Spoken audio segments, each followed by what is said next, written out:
اعوذ باللہ من الشیطان الرجیم بسم اللہ الرحمن الرحیم۔ خواتین و حضرات، السلام علیکم ورحمۃ اللہ وبرکاتہ و مغفرتہ۔ پروگرام احکام شریعت ہے اور الحمدللہ کئی سالوں سے آپ کی خدمت میں فقہ حنفی سے متعلقہ مسائل ذکر کر رہے ہیں، اور انشاءاللہ امید تو ہے اللہ تعالیٰ کی رحمت شامل حال رہی تو جب تک زندگی ہے انشاءاللہ آپ کے سامنے حاضر ہوتے رہیں گے۔ کچھ آفر کویسچنز لیتے ہیں۔ کسی نے کہا کہ کوئی شخص ہے وہ کام کے سلسلے میں باہر گیا اور زوجہ ان کی پاکستان میں ہے، لیکن رخصتی ابھی نہیں ہوئی تھی، شادی کر کے چلے گئے ہیں اور وہ 2 ڈھائی 3 سال تک مسلسل ان کو خرچہ وغیرہ بھیج رہے ہیں، نان نفقہ وغیرہ دے رہے ہیں لیکن اب وہ شوہر یہ بتاتا ہے کہ زوجہ کا رویہ ٹھیک نہیں ہے، بعض اوقات وہ کال ہی نہیں کرتی باقاعدگی کے ساتھ، اور اسی طرح نافرمانی کرتی ہے جب اس کو کوئی بات سمجھائی جائے، اور اسی طریقے سے بعض اوقات وہ جیسے ایک دفعہ آنے لگا تو زوجہ نے منع کر دیا کہ یہاں پر نہ ہو ابھی، اور تو وہ بیچارہ شوہر پریشان ہے۔ تو اب وہ کہتا ہے کہ ایسی صورتحال میں کیا بیوی کا نان نفقہ مجھ پر واجب ہے یا نہیں ہے؟ دیکھیں، مسئلہ یہ ہوتا ہے کہ جب شادی ہو جائے اور رخصتی نہ ہو تو دیکھا یہ جائے گا کہ دیر کس کی طرف سے ہے۔ اگر تو لڑکی والوں کی طرف سے دیر ہے، مثلا لڑکے والے کہتے ہیں کہ بھئی لڑکی کو آپ رخصت کریں، وہ کہتے ہیں نہیں بھی ابھی 2 3 سال بچی کے جیسے پڑھائی چل رہی ہوتی ہے، تو ایسی صورت میں یاد رکھیں شوہر پر نان نفقہ واجب نہیں ہوتا،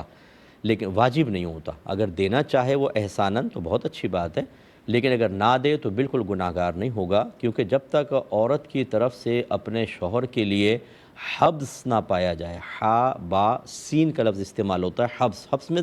مطلب اپنے آپ کو شوہر کے لیے روک لینا، کہیں نہ جانا بلکہ شوہر کے لیے روکنا، جب یہ چیز پائی جاتی ہے تو پھر نان نفقہ لازم ہوتا ہے۔ جبکہ یہاں لڑکی والوں کی طرف سے دیر ہے تو حبس نہیں پایا گیا، لہٰذا نان نفقے کی مستحقہ نہیں ہوگی۔ لیکن اگر دیر شوہر کی طرف سے ہے، وہ کہتا ہے کہ بھئی میری ڈیوٹی کا مسئلہ ہے، دیگر چیزیں ہیں، تو پھر یاد رکھیں کہ لڑکی والے تو تیار ہیں، وہ تو حبس کے لیے تیار ہے، اب کوتاہی شوہر کی طرف سے ہے تو نان نفقہ بالکل اس کو دینا ہوگا۔ یہ تو بنیادی مسئلہ ہوا۔ باقی یہ کہ زوجہ فون پہ صحیح بات نہیں کرتی یا بعض چیزوں میں کہنا نہیں مانتی، اگر تو شوہر کی طرف سے رخصتی میں کوتاہی ہے تو حبس جب پایا گیا تو ان چیزوں کی وجہ سے نان نفقہ ساقط نہیں ہوگا، معاف نہیں ہوگا، شوہر کو نان نفقہ دینا چاہیے۔ اور اگر زوجہ کی طرف سے کچھ شکایات ہیں تو اپنے بڑوں سے دائرہ ادب میں رہ کر کہیں کہ وہ بچی کو سمجھائیں، اور کیا مجبوری ہے کیا نہیں، وہ بچی کا موقف تو میرے سامنے نہیں ہے، تو ایسی صورت میں بہرحال نان نفقہ دینا ہوگا، اور اس کو سمجھانے کے لیے پیار محبت سے یا بڑوں کو درمیان میں ڈال کر مسئلے کو حل کیا جائے۔ کسی نے پوچھا ہے کہ جیسا کہ حدیث کا مضمون ہے کہ جس کے آخری الفاظ لا الہ الا اللہ ہوں وہ جنت میں داخل ہوگا، تو وہ کہتے ہیں کہ اس سے کیا مراد ہے؟ صرف اتنا لا الہ الا اللہ یا پورا لا الہ الا اللہ محمد الرسول اللہ، یہ دونوں پڑھنے کا حکم ہے یا صرف آدھا کلمہ جس کو ہم پہلا کلمہ کہتے ہیں؟ دیکھیں، جو حدیث کا ظاہر ہوتا ہے نا، سب سے پہلے اسی کو لیا جاتا ہے، اور اس میں جب تک سخت ضرورت نہ ہو کوئی تعویل نہیں کی جائے گی۔ یہ ایک اصول یاد رکھیں، قرآن کا بھی ہم ظاہر لیں گے، حدیث کا بھی ظاہر لیں گے، جیسا یعنی بیان ہو رہا ہے، جیسا سامنے سمجھ میں آ رہا ہے وہی لیا جائے گا، جب تک کہ کوئی سیدھا سیدھا لینے میں شرعی قباحت نہ ہو۔ بعض اوقات ایسا ہوتا ہے کہ ظاہری مضمون جو ہے وہ حقیقتاً مقصود الہی یا حدیث کا ظاہری مضمون حقیقتاً مقصود مصطفیٰ نہیں ہوتا، اس میں پھر تعویل کرنی پڑتی ہے، اس میں پھر یہ علماء کا کام ہوتا ہے کہ بھی یہ کہنا جو ظاہر میں نظر آ رہا ہے نا، یہ مقصود نہیں، مقصود یہ ہے۔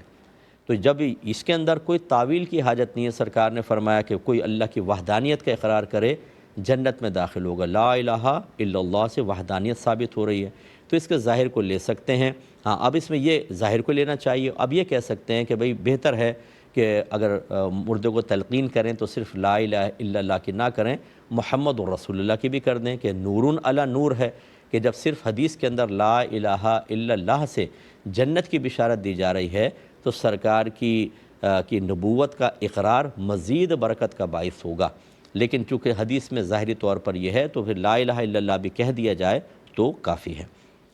ایک بھائی نے کویسچن کیا تھا کہ جیسے سفر میں جب ہم ہوتے ہیں تو نماز قصر کے اندر ہمارے لیے لازم ہے کہ ہم 4 رکعتی نماز کو 2 پڑھیں، اس میں ہمیں اختیار نہیں ہے، یعنی جیسے ظہر، عصر اور عشاء کے 4 فرض ہیں، 2 کر کے پڑھنا ہے۔ وہ پوچھتے ہیں کیا روزے میں بھی ایسا ہی ہے کہ روزے چھوڑنا ہمارے لیے لازم ہے دوران سفر، یا ہمیں دونوں طرح کا اختیار ہے؟ دیکھیں یہ نماز قصر کی طرح نہیں ہے، اس میں تو قصر واجب ہے، کم کر کے ہی پڑھنی ہوگی۔ کوئی ہمت رکھتا ہے تب بھی پوری نہیں پڑھے گا تو گناہگار ہوگا، لیکن روزے میں ایسا مسئلہ نہیں ہے۔ روزے میں اختیار دیا گیا ہے، چھوڑ بھی سکتے ہیں، آئندہ اس کی قضا کر لیں، ورنہ اللہ تعالیٰ نے یہ قرآن میں بیان فرمایا کہ روزہ رکھنا تمہارے لیے بہتر ہے۔ یہ سفر کے ساتھ ہی متعلق ہے کہ اگر کوئی حالت سفر میں ہمت رکھتا ہے اور اس کا سفر کوئی اتنا ہارڈ نہیں ہے تو بالکل وہ روزہ رکھ لے، بہت ہی بہتر ہے، تو کر سکتے ہیں۔ ایک انہوں نے کہا کہ کسی بھائی کا بتایا کہ وہ ڈیوٹی پر ہوتے ہیں دوران سفر، یعنی کبھی کبھار ان کو ڈیوٹی پہ سفر کرنا پڑتا ہے، تو وہ دل چاہتا ہے کہ میں روزہ رکھ لوں، تو انشاءاللہ اس کا جواب ان کو مل جائے گا، آپ ان کو سنوا دیجئے گا کہ بالکل روزہ رکھنا بہتر ہے، آپ رکھ لیں، لیکن اگر بہت ہی سخت سفر ہو اس میں پھر روزہ نہ رکھنا بہتر ہوتا ہے، کیونکہ بعض اوقات اس طرح کے سخت سفر جو سخت گرمی میں ہوں اور ہارڈ ورک کرتے ہوئے کوئی سفر کر رہے ہوتے ہیں، ہارڈ ورکنگ ہوتی ہے ان کی، اس میں پھر جان جانے یا عقل کے زائل ہونے کا اندیشہ ہوتا ہے، اور بعض اوقات جو شوگر پیشنٹ ہوتے ہیں ایک دم ان کی شوگر بہت زیادہ لو بھی ہو سکتی ہے، تو اگر ہلاکت کے اس طرح کا خوف ہو تو پھر روزہ نہ رکھیں، ورنہ بالکل رکھ سکتے ہیں۔ اسی سے متصل ایک کویسچن تھا، لیکن پہلے کال لیتے ہیں۔ السلام علیکم۔ السلام علیکم جی وعلیکم السلام۔ صاحب میرے کچھ سوال ہیں، جی ان میں سے پہلا سوال یہ ہے کہ بیوی کے انتقال کے بعد اس کی بچی کو اس کے نانا نانی ساتھ اپنے لے گئے اور باپ سے بالکل ملنے نہیں دیا، اور نہ اس دوران باپ نے کوئی نفقہ دیا، اور اب وہ 14 سال کی ہو گئی ہے۔ اب نانا نانی کہتے ہیں ہماری عمر کا کچھ پتہ نہیں ہے، آپ اسے لے جائیں، اور بچی جو ہے بہت زیادہ متنفر ہے باپ سے، تو اب باپ کے لیے شرعی حکم کیا ہوگا؟ وہ اس کو لائے یا کیا کرے؟ دوسرا سوال یہ ہے کہ اگر کوئی شخص 2 شادیاں کرتا ہے اور پہلی والی کو بالکل اسی طرح چھوڑ دینا، برابری کا سلوک کرے، نہ ان کے ساتھ رہے، تو بیوی کے لیے، پہلی والی بیوی کے لیے کیا حکم ہے؟ یعنی جس کو چھوڑ دیا ہے، یعنی ہیں دونوں نکاح میں مگر ایک کے ساتھ بالکل نہیں رہتے۔ کون سے والی کے ساتھ؟ پہلی والی کے ساتھ، دوسری والی کے ساتھ رہتے ہیں، اور پھر پہلی والی بیوی کے لیے کیا حکم ہے؟ کس سلسلے میں کیا حکم ہے؟ مطلب کہ وہ اس سے کس طرح کی ڈیمانڈ کر سکتی ہے، نہ نان نفقہ دیتے ہیں، نہ وہ ساتھ آ کے حقوق زوجیت ادا کرتے ہیں، کچھ بھی نہیں ہے ان کے لیے، بالکل انہوں نے کئی سالوں سے ایسے ہی چھوڑا ہوا ہے۔ ٹھیک ہے۔ اچھا، دوران نماز اگر بلی انہوں نے پالی لی، اگر سامنے آ کے بیٹھ جائے تو سجدہ کیسے کریں؟ اسے ہٹائیں گے ایسے ہی سجدہ کر لیں؟ ٹھیک ہے۔ اور اچھا، ایک بہن کا سوال یہ ہے کہ سن 2005 میں انہوں نے اپنی بہن سے 7 لاکھ روپے قرض مانگا تھا گھر لینے کے لیے، تو انہوں نے ان سے کہا کہ ہم آپ کو کب واپس دیں، تو انہوں نے کہا تم جب چاہو دے دینا، اپنے تمہیں اللہ تعالیٰ اگر دے گا دے دینا، یا پھر جب میرے بچوں کی شادی ہو دے دینا، ان کے بچے چھوٹے تھے۔ سن 2012 میں شوہر سعودی عرب گئے، انہی کے شوہر کے بلانے پر انہوں نے اپنی علیحدہ جاب کر کے جب ان کو پیسہ دینے کی باری آئی تو انہوں نے کہا نہیں، تمہیں جو ہم نے پیسہ دیا تھا اس کا 3 گنا دو، یا اس پیسے سے تم نے جو گھر خریدا تھا وہ ہمارے نام کرو، ہم یہ اب وہ رقم نہیں لیں گے۔ تو 3 گنا ڈیمانڈ کیوں کہ اگر ہم استعمال کرتے تو نفع ہوتا؟ یوں؟ ہاں، یہ ہم استعمال کرتے تو ہمارا نفع ہوتا، تم نے تو ہمارے، انہوں نے خود ہی کہا تھا جب ہو دے دینا، جب تمہارے بچوں کی شادی ہو جب دینا۔ اب ان کے لیے کیا حکم ہوگا اگر وہ کہتی ہیں کہ ہم ٹھیک ہے، میں بتاتا ہوں انشاءاللہ۔ ٹھیک ہے، پہلے یہ لے لیتے ہیں، یہ کہا کہ بیوی کا انتقال ہو گیا کسی کی، تو بچی کو جو تھے وہ نانا نانی اپنے ساتھ لے گئے، اور اس تقریباً اب بچی 14 سال کی ہے، اس دوران والد نے نہ نان نفقہ دیا نہ میل ملاقات رکھی۔ اب جو ہے وہ چاہتے ہیں کہ نانا نانی کے باپ ملے، تو کیا حکم ہے؟ بچی باپ سے بہت متنفر ہے اتنے عرصے نہ ملنے کی وجہ سے، تو کیا باپ اب لائے یا نہ لائے؟ دیکھیں مسئلہ یہ ہے کہ پہلے تو اس بات پہ غور کرنا چاہیے کہ باپ نے بچی کو کیوں نہیں رکھا، کہ اگر بیوی کا انتقال ہوا تھا تو باپ کی ذمہ داری تھی کہ وہ بچی کو اپنے پاس رکھتا، یعنی وہ نانا نانی بھی رکھ سکتے ہیں، لیکن بہرحال باپ کو مسلسل میل ملاقات رکھنی تھی، وہ کیوں نہیں کیا؟ تو اگر کوتاہی باپ کی طرف سے تھی تو اتنا عرصہ جو چھوڑ کر رکھنا، نان نفقہ نہ دینا اور اپنی سگی اولاد کو بالکل نظر انداز کر دینا، اس میں باپ بہت گناہگار ہوا، اللہ کی بارگاہ میں اس کو توبہ کرنی چاہیے۔ اور اگر باپ بالکل تیار تھا لیکن نانا نانی نے اس کو بالکل ملنے نہیں دیا، اور بہرحال نانی کا تو حق ہے کہ وہ پال سکتی تھی لیکن بالکل نہیں ملنے دیا، تو پھر نانا نانی قصوروار ہیں۔ دوسرا یہ کہ اگر بچی باپ سے متنفر ہے تو کیوں ہے؟ کیا صرف اس رویے کی وجہ سے کہ 14 سال تک باپ مجھ سے نہیں ملا اس وجہ سے، یا بعض اوقات جو ہم نے دیکھا ہے کہ اگر داماد میں اور بیٹی میں کوئی ناچاقی ہو جاتی ہے اور سپریشن ہو جائے یا بیٹی کا انتقال ہو جائے تو جو ننیال والے ہوتے ہیں وہ بچوں کے ذہن میں باپ کی نفرت بھرتے ہیں، اور جھوٹ بھی بعض اوقات سچ بھی ہوتا ہے، بعض اوقات جھوٹ لگا لگا کر، تاکہ وہ چاہتے ہیں کہ بچے باپ سے متنفر رہیں۔ اگر ایسی صورتحال ہے تو جس نے دل میں نفرت ڈالی وہ حرام اور گناہ کبیرہ کا مرتکب ہوا، اور اسی طرح بچی بھی گناہ گار ہوگی کہ اگر وہ بالغہ ہو چکی ہے تو باپ سے بغیر اس طرح کی وجہ کے وہ سخت ناراض رہنا، تو بچوں کو اپنے ماں باپ سے ناراض رہنے کا بالکل بھی حق نہیں ہوتا۔ ایسی کوئی بچی اگر مجھے سن رہی ہے تو خدا را اگر آپ کے دل میں بس فرض کر لیں کہ سچ ہو تب بھی، اور فرض کر لیں کہ جھوٹ بولا گیا ہو تب بھی، دونوں صورتوں میں بہرحال باپ کا حق ساقط نہیں ہوتا۔ بچی کو چاہیے کہ اپنے باپ کو اگر اس کی کوتاہی ہے تو معاف کرے، اور ویسی نفرت ڈالی تھی تو پھر تو بدرجہ اولیٰ ملنا چاہیے۔ اور اب کیا کریں؟ اگر نانا نانی راضی ہیں تو بالکل باپ کو اس کی کفالت کرنی چاہیے، اپنی بچی کو اپنی کسٹڈی میں لیں، اور جتنا بیچ میں خطائیں ہوئیں یہ تو کفارہ پورا کرنے کا بہترین طریقہ ہے کہ بچی کو اچھا پیار دیں، محبت دیں، اس کے نان نفقے کا خیال رکھیں، اس کو اگر وہ پڑھ رہی ہے تو اچھی طرح پڑھائیں اور اس کی اچھی جگہ شادی کریں تاکہ بچی راضی ہو، خوش ہو، اور جو کوتاہیاں پیچھے ہوئی ہیں اللہ تبارک و تعالیٰ اس خدمت کو ان کا کفارہ بنا دے۔ تو ہر طرف سے جو اپنی کوتاہی محسوس کر رہا ہے بچی بھی غور کرے، والد صاحب کو غور کرنا چاہیے، نانا نانی ننیال والوں کو غور کرنا چاہیے، جس کی کوتاہی ہے اسے اللہ کی بارگاہ میں توبہ کرنی ہوگی، ورنہ دنیا تو ابھی ختم ہو جائے گی، اصل ہے آخرت۔ میدان محشر کے اندر بچی بھی کھڑی ہوگی، والد بھی کھڑا ہوگا، یہ نانا نانی یا اس کے جو ماموں خالاؤں نے اگر نفرتیں ڈالی تھیں سب کو اللہ تعالیٰ جمع کر کے وہاں حساب و کتاب لے گا۔ جس کے عمل میں کوتاہی ہوئی، یہ حقوق و لباد کا مسئلہ ہے، یاد رکھیں نیکیاں نام اعمال سے نکالی جائیں گی اور سامنے والے کے نام اعمال میں ڈالی جائیں گی اور اگر حساب کتاب پورا نہیں ہوگا تو ان کے گناہ نکال کر اس شخص کے نام اعمال میں ڈالے جائیں گے۔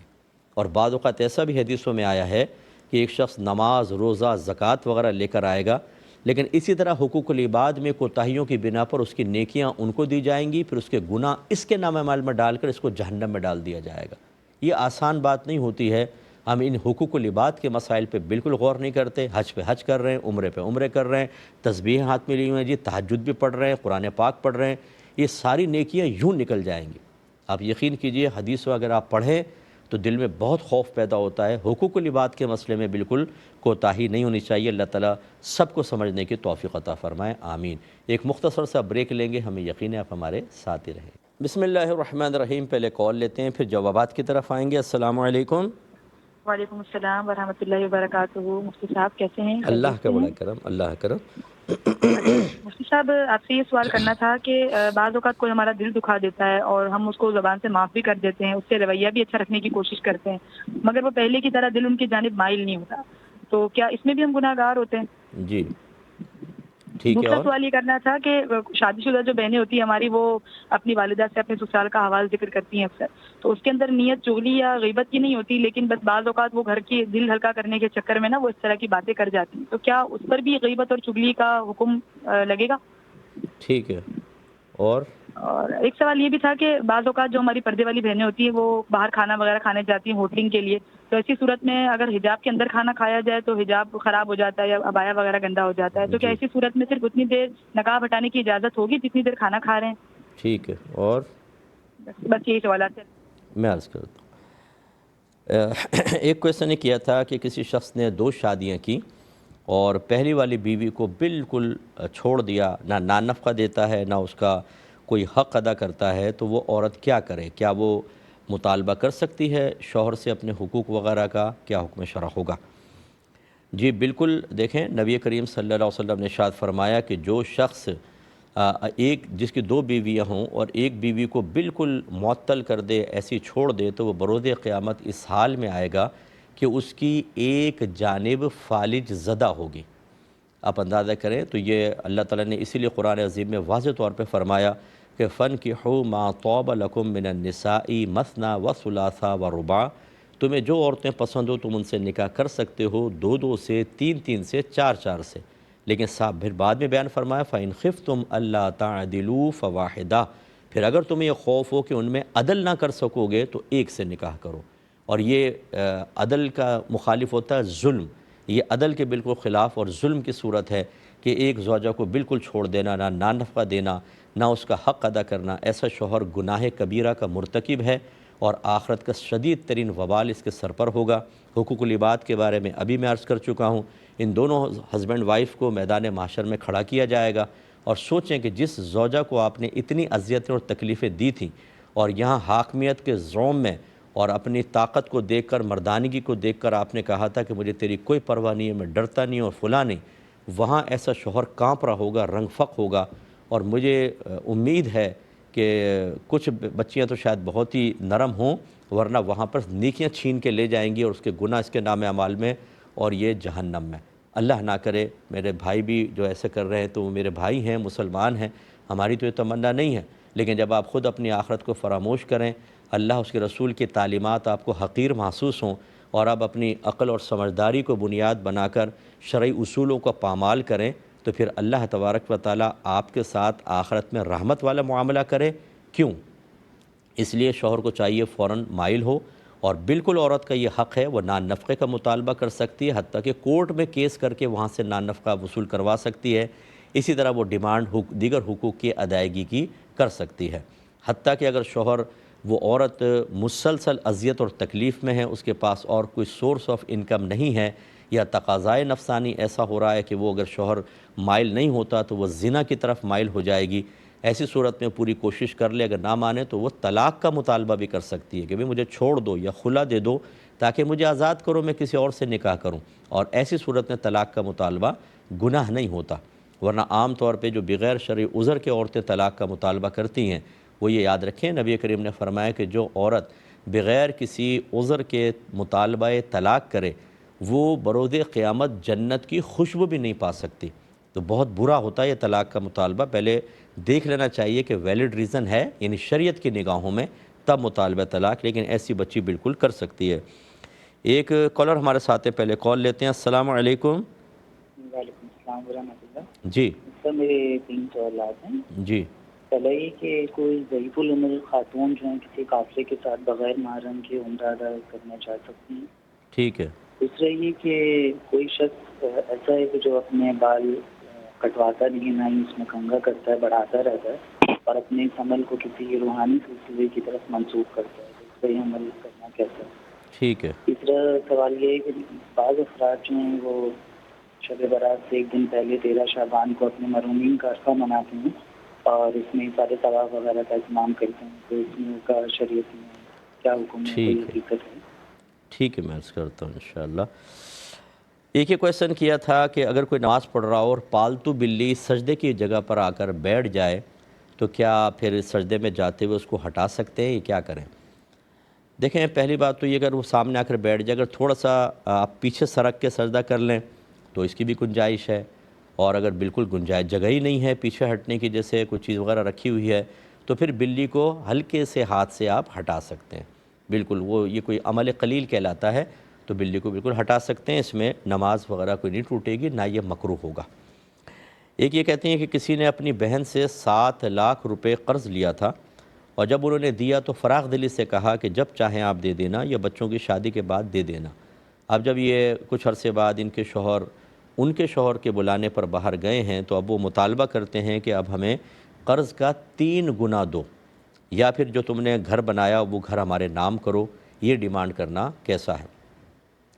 دیکھیں، یاد رکھیں کہ جتنا قرض دیا ہو اتنا ہی قرض واپس لینا واجب ہوتا ہے،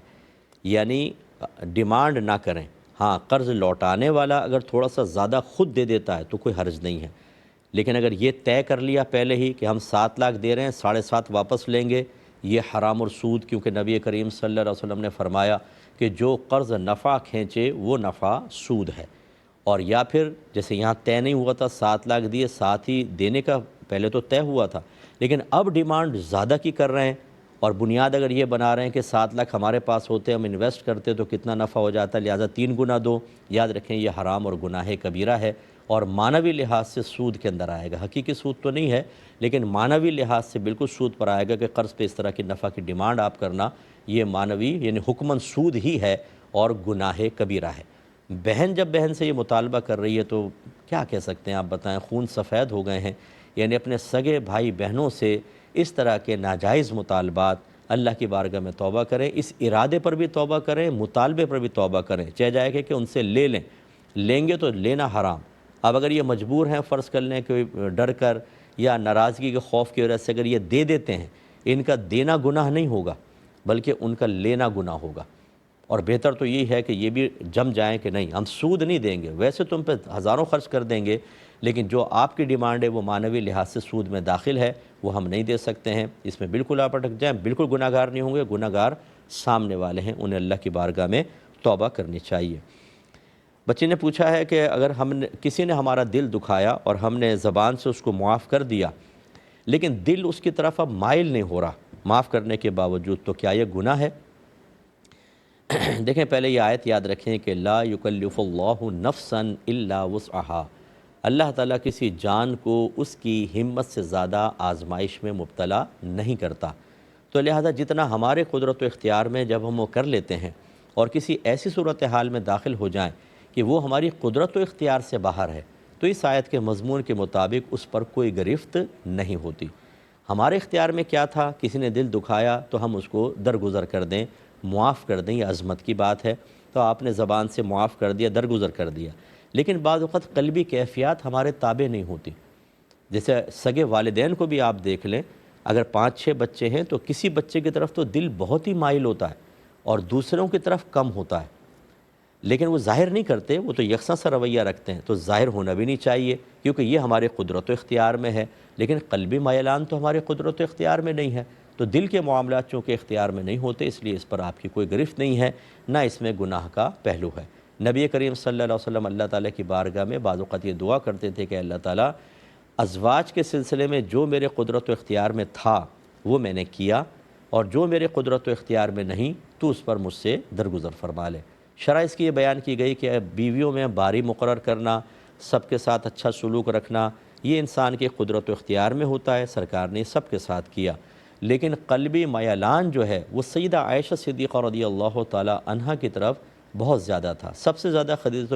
بی بی خدیجۃ الکبریٰ رضی اللہ تعالی عنہا سے سرکار محبت فرماتے تھے، اور وہ تو چونکہ ان کا وصال ہو گیا تھا، پھر جو ازواج میں سب سے زیادہ حبیبہ جو تھیں وہ سیدہ عائشہ تھیں، تو سرکار یہ کہہ رہے ہیں کہ یا رب کریم میرا دل جو عائشہ کی طرف زیادہ مائل ہے یہ میرے قدرت و اختیار میں نہیں، اس پہ تم مجھ سے درگزر فرما لینا، امید ہے کہ بات سمجھ گئے ہوں گے۔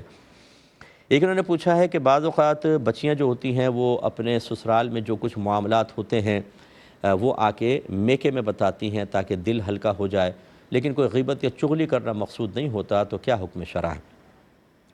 دیکھیں ہمارا مشورہ تو یہ ہے کہ یہ نہ کیا جائے، کیونکہ نہ چاہتے ہوئے بھی غیبت بھی ہو جاتی ہے اور چغلی بھی ہو جاتی ہے۔ ہاں کوئی بہت ہی سینسٹیو مسئلہ ہو، بچی کو مار رہے ہیں، پیٹ رہے ہیں، یا بہت ہی نازیبا اس کے ساتھ سلوک کر رہے ہیں، وہ تو آ کے جب بتائے گی تو نہ یہ غیبت میں ہے نہ چغلی میں ہے، یہ ایک فریاد کرنے کے اندر آتا ہے، جیسے حاکم اسلام کے پاس انسان فریاد کرتا ہے، کسی مفتی صاحب سے مسئلہ معلوم کرتا ہے اور اس میں وہ ساری چیزیں ذکر کرتا ہے تاکہ درست شرعی حکم پتہ چل جائے، ایسی صورت میں تو ٹھیک ہے کہ بھئی میکے والی مسئلہ حل کریں گے بتا دیں، لیکن ایک ہے کہ ویسے ہی آ کے ڈسکس کرنا، میری نند نے یہ کیا، میری ساس نے یہ کیا، میرے شوہر نے، میرے دیور نے، جیٹھ نے، دیورانی نے، جٹھانی نے، یہ مناسب نہیں ہوتا، اس میں غیبت بھی ہو سکتی ہے، چغلی بھی ہو سکتی ہے، اور کبھی ایسا ہوتا ہے کہ یہ ساری باتیں بتائیں اور کبھی کوئی لڑائی جھگڑا ہوا تو میکے والے ان باتوں کو ظاہر کرتے ہیں، اس وقت پھر سسرال والے کہتے ہیں کہ اچھا اس کا مطلب ہے ساری ہماری باتیں وہاں جا کے بتائی ہیں۔ اب اگر صلح بھی ہو جائے تو وہ بچی ویسی عزت نہیں پا سکتی جو پہلے تھی، یعنی وہ آتی بھی دور سے تو خاموش کروا دیتے ہیں کہ آ رہی ہے پھر جا کے سب بتا دے گی، یعنی کھچاؤ کا سا ایک منافقانہ سا ماحول بن جاتا ہے۔ اس لیے بچیوں کو چاہیے حتی الامکان وہاں کے معاملات کو فیس کر کے ان کے راز کو راز رکھیں، جب بہت ہی ضروری مسئلہ ہو کہ آپ اذیت مسلسل میں ہیں یا پھر اگر ابھی انیشل اسٹیج پہ نہیں روکا تو آگے بہت بڑا بگاڑ پیدا ہوگا، وہ آپ شکایت یا غیبت کی نیت سے نہیں بلکہ مسئلے کے حل کی نیت سے بتا سکتے ہیں، اور اسی کو بتائیں جو اس کے حل کرنے کی صلاحیت رکھتا ہے، ورنہ تو پھر کیا فائدہ جب سامنے والا حل ہی نہیں کرے گا تو خالی دل کے پھپولے پھوڑنے سے کوئی فائدہ نہیں ہوتا، اس کا تھوڑا سا خیال رکھا جائے۔ ایک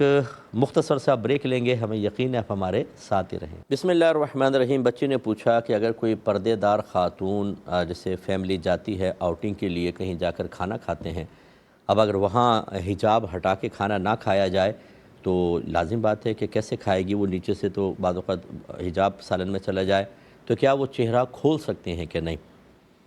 دیکھیں اس میں باہر جانا منع نہیں ہوتا، ایسی جگہ کا انتخاب کریں جہاں غیر مردوں کی نگاہ نہ پڑے، کوئی کارنر کے اندر ٹیبل لے لیں اور سیٹنگ ایسی رکھیں کہ خواتین کی پیٹھ اس طرف ہو کہ اگر ویٹر وغیرہ آتا بھی ہے تو فرنٹ کے اوپر مرد حضرات بیٹھے ہوں تو وہ فرنٹ چہرہ نہیں آئے گا، اور بہنیں پھر اپنا حجاب اتار سکتی ہیں، اور ایسا کچھ رکھیں کہ جیسے اس طرح کر کے تھوڑا سا وہ کھاتی رہیں، کوئی آئے تو فوراً اس طرح کم از کم یوں سامنے کر لیں تاکہ چہرے پر نگاہ نہ پڑے، لیکن اس کی بہرحال گنجائش ہے، بہنیں باہر جا کر کھانا کھا سکتی ہیں احتیاط کے ساتھ۔ ایک انہوں نے بھائی نے پوچھا ہے کہ کوئی ضعیف العمر خاتون ہیں تو کیا وہ بغیر محرم کے عمرے پہ جا سکتی ہیں؟ تو جی بالکل، اگر وہ ایسی ہیں کہ جو بہت زیادہ بوڑھی ہو چکی ہوں، جیسے 65-70 سال کی ہیں اور دیکھنے میں کوئی جاذب نظر بھی نہ لگیں، اور اس طرح بھی نہ ہوں کہ وہ اتنی ایج میں جا کر انہوں نے اپنے آپ کو ایکسرسائز وغیرہ کے ذریعے اتنا کر لیا ہو کہ دیکھنے میں وہ 40-45 کے لگیں، یعنی غیر جاذب نظر، ضعیف العمر،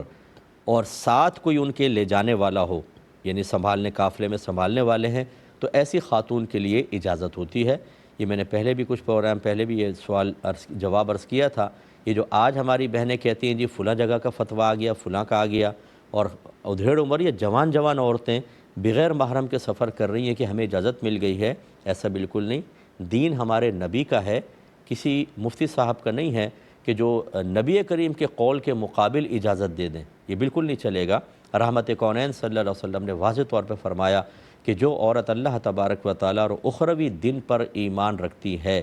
وہ اپنے شوہر یا کسی محرم کے بغیر 3 دن کی مسافت کا سفر طے نہ کرے، جو ہم کلومیٹرز میں تبدیل کریں تو 92 کلومیٹرز بنتا ہے، اور یہ تو بہت لمبا سفر ہے، تو عورت قدم قدم پر گناہگار ہوگی۔ ضعیفہ کے لیے اجازت ہوتی ہے۔ ایک انہوں نے کہا کہ ایک شخص ہیں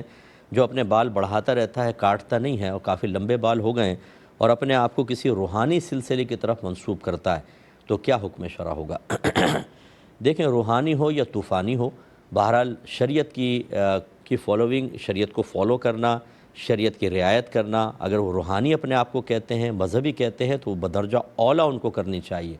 اور نبی کریم صلی اللہ علیہ وسلم نے جب بھی بال رکھے ہیں، کبھی کان کی آدھے کان تک رکھیں، کبھی کان کی لو تک، اور زیادہ بڑھائے ہیں تو کندھے کو چھو جاتے تھے، اس سے نیچے نبی کریم صلی اللہ علیہ وسلم نے نہیں رکھے۔ تو یہ تو عمل سرکار کا ثابت ہوا، اور سرکار نے ارشاد فرمایا کہ جو مرد عورتوں کی مشابہت اختیار کریں اور جو عورتیں مردوں کی مشابہت اختیار کریں، ان پر اللہ کی لعنت ہے۔ اس کا نتیجہ پھر یہ نکلا، ہمارے علماء فقہاء نے ارشاد فرمایا کہ مرد کندھے سے نیچے بال نہیں رکھ سکتا، کندھے تک چونکہ نبی کریم سے ثابت رکھ سکتا ہے، کندھے سے نیچے رکھے گا تو یہ عورتوں کی مشابہت میں آ جائے گا، اور اس پر پھر اللہ تبارک و تعالیٰ کی رحمت نہیں بلکہ جسٹ اپوزٹ چیز نازل ہوگی۔ تو یہ جو اپنے آپ کو یہ سمجھنا کہ ہم مذہب کی طرف مائل ہو گئے ہیں، تو خود مذہب کا مذاق اڑانا، اس کی پابندیوں کی دھجیاں بکھیر دینا، اور یہ ثابت کرنا کہ جی ہم تو فقیر لوگ ہیں، ہم تو درویش لوگ ہیں، ہم تو روحانی سلسلے تعلق رکھتے ہیں تو ہمارے لیے خصوصی رعایتیں ہوں گی، ایسا کچھ بھی نہیں ہے۔ حضرت با یزید بستامی صاحب رحمۃ اللہ علیہ فرمایا کرتے تھے کہ ہوا میں اڑنا کوئی کمال نہیں، یہ تو ایک مکھی بھی کر سکتی ہے، پانی پہ چلنا کوئی کمال نہیں، یہ تو ایک تنکا بھی کر سکتا ہے، اصل کمال یہ ہے کہ نبی کریم صلی اللہ علیہ وسلم کی شریعت پر عمل کیا جائے۔ تو یہ اس طرح کی جو سلسلے کا کوئی شخص ہے کہ جو خود شریعت کا مذاق اڑا رہا ہے اور اپنے نبی کریم صلی اللہ علیہ وسلم کے فرمان اس کی نگاہوں میں حقیر ہو چکے ہیں، بتائیے یہ کیا کسی کو ہدایت دے گا اور کیا کسی کو اللہ سے ملائے گا جو اس کے نبی کی بات ماننے کے لیے تیار نہیں؟ تو اگر کوئی بھائی ایسا سن رہا ہے، ناراض نہ ہو، آپ میرے بھائی ہیں، مجھے آپ سے روحانی محبت ہے ایک بھائی ہونے کے اعتبار سے، لیکن خدا را اگر آپ ہی شریعت کو فالو نہیں کریں گے تو آپ کے متبعین آپ سے بڑھ کر شریعت کے خلاف چلیں گے، اور میدان معاشر میں ابھی تو شاید آپ کو مجھ پر غصہ آئے گا، لیکن جب یہ سارے کھڑے ہو کر اللہ کی بارگاہ میں فریاد کر رہے ہوں گے کہ اللہ تعالیٰ جس کو ہم نے رہنما بنایا تھا، اس نے تو ہمیں گمراہی کی طرف مائل کر دیا تھا، آج اس کی گرفت کر۔ یہ حدیثوں میں اور قرآن کے مضامین میں آپ کو بتا رہا ہوں کہ جو امام ہوں گے، جو لیڈر ہوں گے، ان کے متبعین ان کو برا بھلا کہیں گے اور وہ ان کو برا بھلا کہیں گے، اور اللہ تعالیٰ دونوں کو جہنم میں ڈال دے گا۔ تو اس لیے اللہ کے خوف پیدا کریں، غصہ کرنے کے بجائے اپنا محاسبہ، اپنا احتساب کر کے ٹھنڈے دل سے غور کر کے شریعت کے تابع ہو جائیں، یہی سب سے بیسٹ ہے۔ یہ کہتے ہیں کہ 15 شعبان سے ایک دن پہلے لوگ عرفہ مناتے ہیں اور اس میں اپنے مردوں کے لیے ایصال ثواب کرتے ہیں، کیا حکم شرع ہوگا؟ دیکھیں، اس طرح کوئی عرفہ وغیرہ منانا، کوئی مطلب اس کو باقاعدہ ایک ایونٹ سا بنا دینا، یا لازم ضروری سمجھنا، یا یہ سمجھنا کہ نہیں کریں گے تو مردے تڑپیں گے بیچارے، وہ ہوں گے، اس طرح صحیح نہیں ہوتا۔ ہاں، ایصال ثواب کرنا چاہیں پورے سال میں جب کبھی آپ کرنا چاہیں، اس دن بھی کرنا چاہیں کر لیں، لیکن اپنے پاس سے کچھ چیزیں بنا لینا یہ قطعاً غیر مناسب ہوتا ہے۔ اسی وجہ سے پھر دین کا بگاڑ پیدا ہوتا ہے۔ اور معذرت کے ساتھ یہ جملہ میں ہمیشہ کہتا رہتا ہوں اور انشاءاللہ کہتا رہوں گا کہ اصل دین ہمارے لوگوں کو بالکل معلوم نہیں، اور جو چیزیں نئی ایجاد ہوئی ہیں، جن کو میں ہمیشہ ہر چیز کو غلط بھی نہیں کہہ رہا ہوں، لیکن ان میں شغف، ہماری مشغولیت، ہماری مصروفیت، ان کی طرف قلبی میلان، اس کا اعتقاد، ان پر اعتماد بھلا کا نظر آئے گا آپ کو۔ گھروں میں اصل دین نہیں، قرآن نہیں کھولے گا ترجمہ تفسیر سے، حدیثیں نہیں، سیرت نہیں، فقہ کا کوئی درس نہیں ہوگا۔ ان تمام معمولات میں، ان تمام نظریات میں ہم اتنے مشغول ہو چکے ہیں کہ ہمیں پرواہ نہیں ہے کہ اللہ اس کے رسول نے فوقیت اور بنیادی چیزیں کون سی بیان کی تھی، کن چیزوں کو فوقیت دی تھی، کون سی چیزیں بنیادی تھیں۔ اس سے گھر کے گھر خالی ہیں۔ 34 سال ہو گئے مجھے تقریباً تبلیغ کرتے ہوئے، اللہ تعالیٰ رحم فرمائے۔ تو بہرحال ایصال ثواب آپ کر سکتے ہیں، لیکن اس طرح اپنے پاس سے مختلف چیزیں بنا کر اور اس کو پھر اپنے گھر میں اس طرح ظاہر کرنا کہ آنے والی نسلیں سمجھے کہ شاید یہ مذہب کا حصہ ہے، یہ بھی مناسب نہیں ہوتا۔ یہ کہتے ہیں کہ ایک شخص تھا، اچھا ایک اسی سے متعلق کویسچن تھا جو میں نے پچھلے پروگرام میں آدھا ہوا تھا، آدھا رہ گیا تھا، کہ بعض ٹرک ڈرائیور ایسے ہوتے ہیں اور بس ڈرائیور جو رمضان میں سفر کرتے ہیں اور مسلسل سفر کرتے ہیں، ان کے لیے روزے کا حکم کیا ہوگا؟ دیکھیں، اگر تو وہ روزہ رکھنے کی طاقت رکھتے ہیں کہ بعض اوقات ایئر کنڈیشن گاڑیاں ہوتی ہیں، بسیں ایسی ہوتی ہیں، اور بعض ہوتی ہیں جو ایئر کنڈیشن نہیں ہوتی، لیکن یہ ہے کہ موسم اچھا خوشگوار ہوتا ہے اور روزہ رکھنا ان کے لیے کوئی مسئلہ نہیں ہوتا، اور وہ اگر غور کریں تو وہ جب چلتے ہیں تب کھاتے ہیں تھوڑا بہت، راستے میں تھوڑا بہت پانی پیا اور شام کو جا کر کھاتے ہیں، اگر وہ تھوڑا سا غور کر لیں تو آرام سے روزہ رکھ سکتے ہیں۔ تو اگر روزہ رکھ سکتے ہیں آرام سے، بہرحال رکھ لیں۔ اگر وہ مشقت محسوس کرتے ہیں تو بالکل چھوڑ سکتے ہیں، کوئی گناہ نہیں ہے، بعد میں اس کی قضا کر لیں۔ اور یہی نفلی روزوں کے بارے میں ہے۔ رمضان کے روزے میں جب اتنی رعایت ہے تو نفلی میں تو بدرجہ اولیٰ، وہ تو ہمارے قدرت و اختیار میں، رکھنا چاہیں رکھیں، چھوڑنا چاہیں چھوڑ دیجئے۔ یہ کہتے ہیں کہ ایک خاتون تھی، جب ان کا وصال ہونے لگا تو انہوں نے اپنے بچوں کو وصیت کی کہ مجھے ایک تابوت کے اندر دفنانا۔ تو ان کے بچوں نے ایک ایسے تابوت میں ان کو رکھا کہ جس کے اوپر شیشہ لگا ہوا تھا، کہ اوپر سے مطلب مردہ نظر آ رہا تھا۔ تو ایک عزیزہ تھیں، وہ وقت پہ نہیں پہنچی، تو پھر وہ انہوں نے اس طرح کیا کہ وہ جب تابوت میں رکھ دیا تو والدہ کا چہرہ کھول دیا، وہ شیشے سے باہر سے نظر آ رہا تھا، جو بعد میں آتا تھا وہ دیکھ لیتا تھا۔ تو ایک تو یہ تابوت کی وصیت، اور دوسرا اس طرح لوگوں اپنا چہرہ کھولنا والدہ کا، یہ کیا حکم شرع ہے؟ لیکن خاتون وہ ضعیف کہتے ہیں کہ بوڑھی خاتون تھی۔ دیکھیں، پہلی بات تو یہ کہ انہوں نے تابوت میں دفنانے کی وصیت کیوں کی؟ اگر تو کوئی معقول وجہ تھی کہ ان کا جسم اس طرح کا تھا کہ مطلب لاغر ہو رہا تھا، یا کیا اس کو تابوت میں سمیٹ کے رکھنا بہتر تھا، اور وہ عورت جانتی تھی کہ مجھے بیماریاں وغیرہ ہیں، تب تو گنجائش نکلتی ہے۔ ورنہ اگر ایسا نہیں تھا تو تابوت کی وصیت کرنا بالکل خلاف شرع تھا۔ یہ ہمارا مذہبی طریقہ نہیں ہے، خلاف سنت طریقے سے انہوں نے اپنے آپ کو اس میں رکھا، اور یہ نہیں کرنا چاہیے تھا۔ یاد رکھیں، مردے کی ہر وصیت پوری نہیں کی جاتی۔ جو ان کی مالی وصیت ہو یا ویسی اور دیگر وصیتیں جیسے یہ تھی، انہیں فوراً سے پیشتر کسی اچھے عالم اور مفتی کو دکھائیں، اور مفتی صاحب کو دکھائیں جو مسند زیادہ بیسٹ ہے، اور ان سے پوچھیں کہ یہ وصیت پوری کرنی بھی ہے کہ نہیں کرنی۔ اگر وہ منع کر دے کہ یہ خلاف شرع ہے تو نہ کریں، اور یہ نہ سوچیں اس کے اوپر کہ جی والدہ کا دل دکھ جائے گا، وہ تو وصیت کر کے گئی تھی۔ نہیں، جب مرنے کے بعد جب آدمی کوئی ایسی جاہلانہ وصیت کرے اور مر جائے، اس کے بعد تو وہ یہ تمنا کرتا ہے کہ خدا را، اگر وہ آ سکتا نا تو آ کے بولتا خدا کے واسطے وصیت پوری نہیں کرنا کیونکہ میں غلط وصیت کر گیا تھا۔ مرنے کے بعد بہت سی چیزیں منکشف ہو جاتی ہیں، دل دکھنے کا کیا مطلب؟ تو غلط وصیت کو پورا نہ کرنا یہ مردے پر رحم ہے، ہمدردی ہے، ان کے ساتھ پیار اور محبت کا اظہار ہے، چاہے جائے کہ ان کی غلط وصیت کو پوری کر کے ان کے لیے وبال آخرت پیدا کرنا۔ اگر ماں باپ یہ کہیں کہ بیٹا ہمیں آگ میں دھکا دے دو، ہمارا دل چاہ رہا ہے، بتائیں دیں گے کیا آپ؟ کبھی بھی نہیں دیں گے۔ اگر وہ کہیں کہ بیٹا یہ 5 لاکھ کی گڈی جو تیری ہے، میں چاہتا ہوں اس کو آگ میں جلا کر دیکھوں جلتی کیسی ہے، مانیں گے آپ یہ بات؟ وہاں دل دکھنے کے بارے میں کیوں نہیں سوچتے؟ اگر ماں باپ کہیں کہ بیٹا 3 منزلہ چھت سے چھلانگ لگاؤ، ہم دیکھنا چاہتے ہیں کہ تم کیسے اوپر سے نیچے گرتے ہو، تو کیا آپ پوری کر لیں گے؟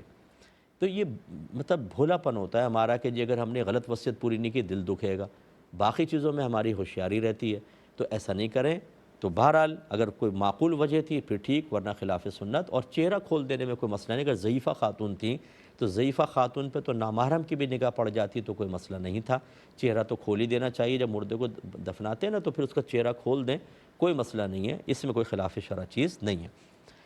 یہ کہتے ہیں کہ کسی نے کوشچن کیا کہ بعض علماء کی فیک ویڈیوز تیار کر لی جاتی ہیں کہ وہ بولتے وہ نہیں ہیں لیکن وائس اوور ایسی کر لی جاتی ہے، اے آئی ٹول کے ذریعے آج کل بنا لیتے ہیں اور غلط چیزیں ان کے منہ سے نکلواتے ہیں، تو کیا حکم شرع ہوگا؟ اسی طریقے سے ان کے نام کے چینل بنا لیتے ہیں اور ان پہ غلط قسم کی چیزیں ڈال دیتے ہیں، جس سے عام آدمی کا انتقال ذہن اسی عالم کی طرف ہوتا ہے کہ شاید انہوں نے ڈالے ہیں اور وہ بدظن ہوتے ہیں۔ کیا حکم ہے؟ دیکھیں، اس کے حرام اور گناہ کبیرہ میں تو کوئی شبہ نہیں ہو سکتا کہ ایک مسلمان کو کے بارے میں اس کی فیک ویڈیو بنانا اور غلط قسم کے الفاظ زبان سے نکالنا یا فحش قسم کی چیزیں ڈال کر لوگوں کو ایک عالم سے بدگمان کرنا، جبکہ نبی کریم صلی اللہ علیہ وسلم علماء کی عظمت بیان کرتے ہوئے ارشاد فرماتے ہیں کہ العلماء ورثۃ الانبیاء، علماء نبیوں کے وارث ہوتے ہیں، اور وارث نبی کے ساتھ یہ معاملہ تو یہ گناہ کی صورت ہوتی ہے، ایسا ہرگز نہیں کرنا چاہیے۔ کسی بھی کوئی جو بھی صحیح العقیدہ عالم ہے، جو بھی ایک متقی پرہیزگار ہے، اس کے ساتھ ایسا رویہ رکھنا بالکل گناہ ہوتا ہے۔ میری کئی میں عوام سے بھی گزارش کرتا ہوں، خدا را آپ جدید دور کے لوگ ذرا سوچا کریں، کئی لوگوں نے ویڈیو بنائی ہوئی ہیں، میرا کوئی پیچھے چل رہا ہے، اچھا لپ سنگ بھی نہیں دیکھتے کہ علیحدہ ہونٹ ہل رہے ہیں، آواز علیحدہ ہے، اور الٹے سیدھے مسائل اس میں بیان کروا دیے، اور لوگ وہ مجھے ایک بہن نے کر دیا، صاحب یہ آپ کی کیسی ویڈیو؟ ارے بھائی میری ہے ہی نہیں، ہزاروں میرے نام کے چینل بنے ہوئے ہیں، آفیشیل چینل میرا چند ہی ہیں، باقی ایسے فیک بنائے ہوئے ہیں۔ تو خدا را کوئی ایسے کسی بھی عالم کے بارے میں کوئی ایسی ناجائز چیز دیکھیں تو فوراً بلیو نہ کریں، اگر کانٹیکٹ کر سکتے ہیں کریں، ورنہ حسن ظن کر لیں، یہی سب سے بہتر ہوتا ہے۔ اب چونکہ پروگرام کے وقت ختم ہو رہا ہے، زندگی رہی اور موقع ملا تو انشاءاللہ نیکسٹ ویک آپ سے ملاقات ہوگی۔ اس وقت تک کے لیے اپنے میزبان کو، ہماری کیو ٹی وی کی پوری ٹیم کو اجازت مرحمت فرمائیں۔ آپ ہمارے لیے دعا کیجیے، ہم آپ کے لیے دعا گو ہیں، خصوصاً اپنے نوجوانوں بچے بچیوں کے لیے کہ خدا را ایسا کوئی کام نہ کریں سوشل میڈیا پہ، خاص طور پہ کہ جو آپ کے لیے بہت بڑا گناہ جاریہ بن جائے اور میدان محشر میں آپ کو لوگ مجرمین کی صفوف میں دیکھیں۔ آمین۔ وآخر دعوانا ان الحمدللہ رب العالمین۔